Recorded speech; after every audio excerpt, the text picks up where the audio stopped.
Você se lembra da primeira vez que viu o Arnold na tela? Aquela sensação de poder, de invencibilidade. Para muitos de nós, ele não era apenas um ator.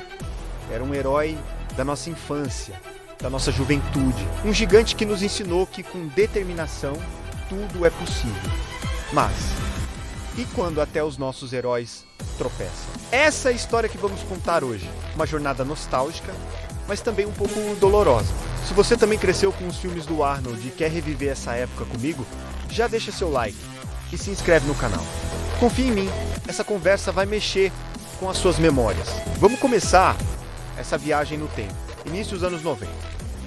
O Exterminador do Futuro 2 tinha acabado de redefinir o cinema de ação. O mundo estava aos pés de Schwarzenegger. Ele era o maior astro do planeta. E então veio o último grande herói. A ideia era genial, não era? Uma sátira, uma homenagem ao próprio gênero que ele ajudou a criar. A gente via o pôster e pensava, é isso, mais um clássico. E o começo do filme é mágico. Um garoto que ama cinema, que encontra no escurinho da sala a sua válvula de escape. Quem de nós não se identifica com isso? Mas alguma coisa se perdeu no caminho. A mistura de comédia, ação e metalinguagem não funcionou como deveria. O filme que prometia ser a maior aventura de todas acabou se tornando uma grande confusão.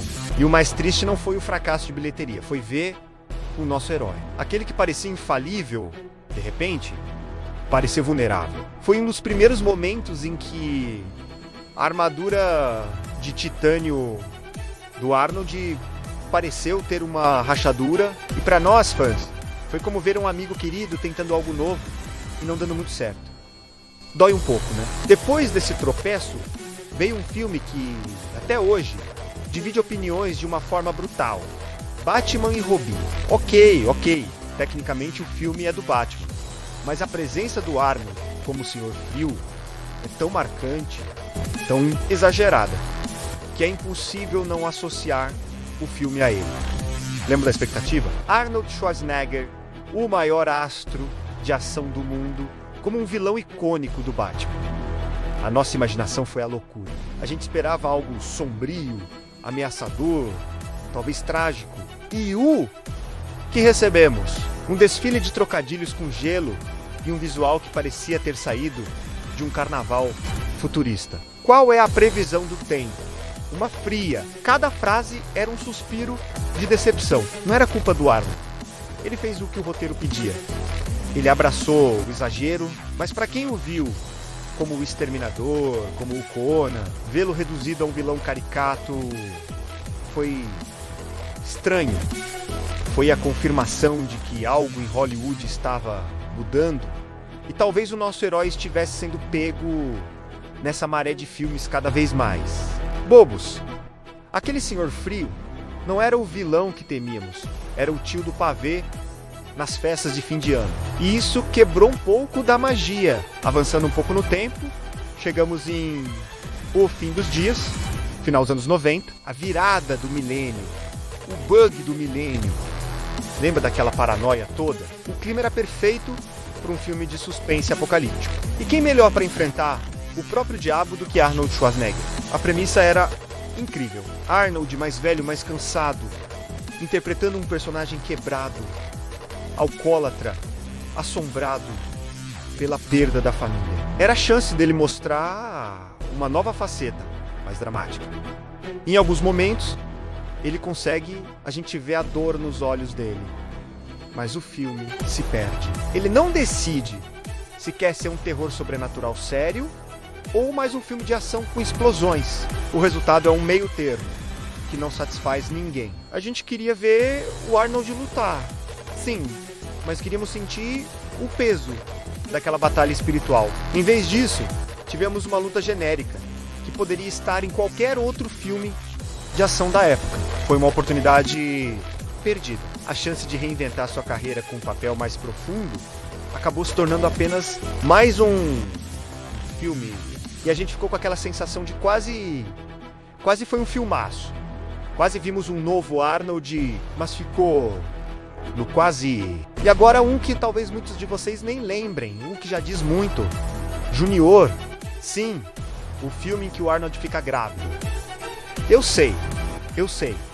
Olhando hoje, parece uma piada. Mas na época, a ideia era juntar o trio de sucesso de irmãos gêmeos. Arnold, Danny DeVito e o diretor, Ivan Reitman, no papel. Fazia sentido, né? Mas a execução foi bizarra. Ver o nosso Conan, né? O nosso exterminador, uma barriga de grávido, sofrendo com os hormônios, foi demais para nossa cabeça. A comédia não funcionou, o drama não convenceu, o filme todo parecia um grande esquisito sonho febril. Foi o momento em que a gente olhou e pensou, ok, agora foram longe demais. Não é que um ator de ação não possa fazer comédia. O próprio Arnold provou em Um Tira, no Jardim de Infância, que ele tinha um timing cômico excelente. Mas Júnior cruzou uma linha, a linha do ridículo, e transformou o maior símbolo de masculinidade do cinema em uma piada que nem ele mesmo parecia entender. Foi um filme que não deveria ter saído do papel.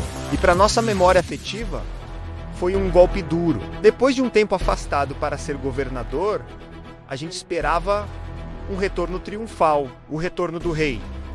E ele tentou várias vezes, mas um filme em particular simboliza essa fase de forma melancólica: O Exterminador do Futuro. Gênesis, a promessa era apagar os filmes ruins que vieram depois do 2 e nos dar a continuação que sempre sonhamos. E ver o Arnold de volta, mais velho, um T-800 envelhecido. A ideia era poética, tinha tanto potencial, mas o filme é uma bagunça de linhas temporais.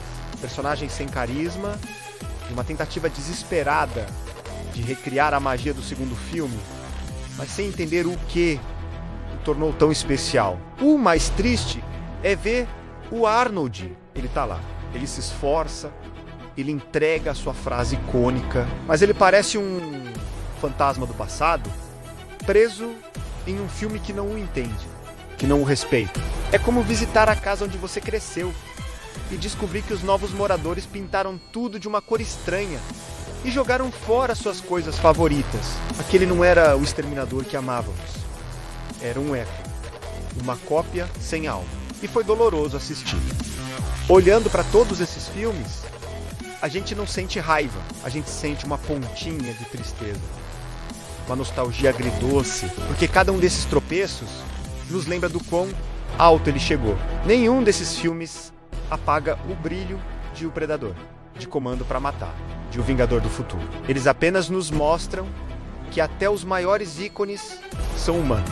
Eles erram, eles tentam, eles falham, e talvez, no fundo, seja por isso que ainda amamos tanto o Arnold, porque ele nunca desistiu. Mesmo depois de um Batman e Robin, ele voltou. Mesmo depois de um Junior, ele se reergueu. Ele é a prova viva da sua própria filosofia: cair, levantar e continuar lutando.